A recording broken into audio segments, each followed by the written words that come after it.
Hey, what's up, America? Impossible student loan debt. So I just went and got a student loan bill out of the mailbox, and you can't imagine how much they want me to pay per month. Now, I have just gotten off of a forbearance, and I'm putting it on another one, so obviously there's no way in God's green earth I could ever pay this, but check out what the government thinks is absolutely acceptable. So here's the amount that Nelnet says that I have to pay in 7 days. They want $8,136.98. According to them, this is an acceptable payment. It's actually $1,368.19 a month with $6,768 in past due amount, meaning they want $8,200 almost in a week. Now, like I said, this is going to be on forbearance, but as you can see, the amount they believe is acceptable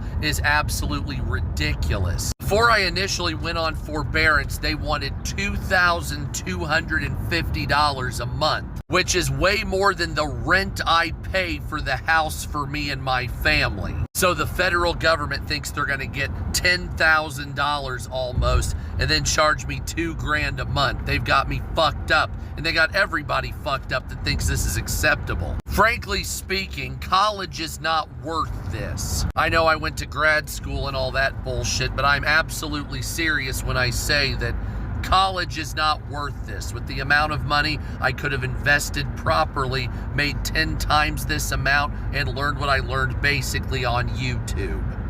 Student loans were supposed to be a bridge to a better future, an investment in knowledge, career, and stability. But for millions of Americans, they've become a life sentence. And now, with repayment restarting and interest rates climbing higher than ever, that burden is turning into a full-blown financial disaster. The numbers don't lie. As of 2025, the average student loan debt per borrower sits around $37,000, and for many, it's much higher. Graduate degrees? Double that. Private loans? Even worse. But here's the kicker. Thanks to rising interest rates, borrowers are paying back far more than they ever borrowed. Imagine taking out $30,000 and paying back $50,000, or never seeing the balance drop at all because your payments only touch the interest. It's not just bad math. It's modern-day debt bondage. The trap has been set: interest rates, with federal rates now between 5% and 8%, and private loans often exceeding 12%. Borrowers are essentially punished for trying to improve their lives through education. No escape. Student loans are one of the only forms of debt that can't be discharged in bankruptcy. That means even if you lose your job, get sick, or fall on hard times, the debt stays forever. Delayed life milestones. Home ownership? Delayed. Starting a family? Delayed. Retirement savings? Non-existent. Millions of Americans are putting their futures on hold, not because they were irresponsible, but because they dared to dream of a college degree. A generation at risk. This isn't just about individual hardship. It's about a generation sinking under the weight of a broken promise. The middle class is shrinking, wages are stagnating, and young professionals are being forced to choose between paying off loans or paying for groceries. Meanwhile, banks profit, the government profits, and the American people? They're drowning in compound interest. Donald Trump threatening to collect on everyone's student loans this summer is nothing more than punishing poor people for getting educated. Punishing poor people for getting educated. And this is where I believe a lot of MAGA Republicans who voted for Donald Trump, who also have college degrees and live near the poverty line, are going to enter into the find out phase of FAFO. There's more of those people than you think. And they also can't afford to pay that $1,000 a month student loan payment. The mental gymnastics and delusions of these people, I promise you, still have them stuck in a place where they believe that they're going to be the exception to the rule. They think that even though they are not paying their student loans because they can't afford them right now, and Donald Trump has told everyone, hey, I'm going to garnish your wages starting in June, watch out.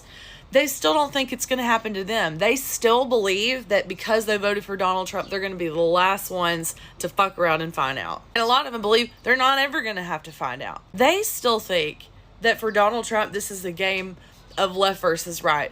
When Donald Trump has been playing in their faces because they are poor also this whole time. Voting for Donald Trump hasn't stopped him from deporting their family members too. It hasn't stopped them from defunding their child's public school as well. It hasn't stopped them from going after their Medicaid and their Social Security and their VA benefits. And now it's not going to stop them from feeling the effects of student loan repayments and garnishing wages either. Not to mention, and this being a whole nother video on its own, that this is a deterrence for other people to seek a college education. This is the Trump administration's way. This is MAGA's way. Everyone that isn't currently a 1%er to say that you don't deserve to go to college, and if you can't afford to pay for it out of pocket, we're going to ruin your life, and you're probably going to end up on the streets. And because homelessness is criminalized, you're going to end up in jail, and now we're sending criminals that are U.S. Citizens to El Salvador in prisons. So, good luck. Here's the truth. An economy built on education shouldn't destroy the educated. But that's exactly what's happening. And if nothing changes, the student debt crisis won't just break wallets. It'll break futures, families, and the fabric of a functioning society. If you're tired of being told to just budget better while the system stacks the deck against you, you're not alone. Decades ago, a college degree was considered the golden ticket to upward mobility. But today, that same degree often comes with a price tag that rivals a luxury car, minus the resale value. The problem isn't just the loans themselves, it's the interest and the systemic traps built around them. Compound interest, lifelong debt for many borrowers, their monthly payments don't even make a dent in the principal. Thanks to compounding interest, even years of on-time payments can result in a higher balance than what they originally borrowed. It's a rigged game, and borrowers are set up to fail. The middle class is bleeding. Student loans are slowly gutting the middle class. Here's how homeownership is becoming a pipe dream. Lenders reject borrowers with high debt-to-income ratios. Entrepreneurship takes a hit. Young people aren't starting businesses because they're too busy trying to stay afloat. Family planning gets delayed. Kids are expensive, and so are loan payments. Many couples are choosing between starting families and paying down debt. In short, student loans are not just personal burdens. They're barriers to economic growth. Mental health crisis. This isn't just about money. It's about stress, anxiety, and hopelessness. 1 in 14 borrowers consider suicide due to their debt. Many suffer from debt paralysis, feeling stuck and unable to move forward with life. Millennials and Gen Z are calling themselves the burned-out generations, not because they don't work hard, but because their hard work doesn't free them from the debt trap. Taking out student loans was the single-handedly worst mistake I've ever made in my entire life. At this point, a college education is pointless. It was pointless. There's no hope. I've been paying on my student loans for more than 13 years now, and I've more than paid back the amount that I took out, and then some because of interest. And there's all this misinformation and false hope around forgiveness and qualifying payments and I checked the boxes for 90% of the qualifying factors, but I'm gonna have to pay on my loans for another 5 years minimum, and that's if there's even any type of program around that time for forgiveness before I can even qualify, even though I meet the qualifications now. But because I don't check that one last box, there's nothing that can be done. Nothing has made me feel more hopeless and just helpless and just at full defeat than these student loans. So I have a theory we will be witnessing the second coming of the debtor's prison. Back in the 1800s, there was a thing called a debtor's prison. If you were in debt, you were jailed for it. Obviously, over time, that went away, but with everything going on in the world, I have reasons to believe it's going to make a comeback. With the administration announcing that they are going to collect student loans, I would not be surprised if they announce this fucking bullshit. This is going to crash our economy farther than where we're already at. But when you think about it, unfortunately, it makes sense. They want to penalize the educated because if the educated are penalized, they will have no threats. And they'll have cheaper labor, something of which all of these oligarchs that run this country demand. The very sheer idea that you could be imprisoned for not paying student loans is a major possibility now. Considering the fact that we have a government that is willing to deport U.S. citizens for speaking out against the administration. This is what fascism and unregulated capitalism can lead to.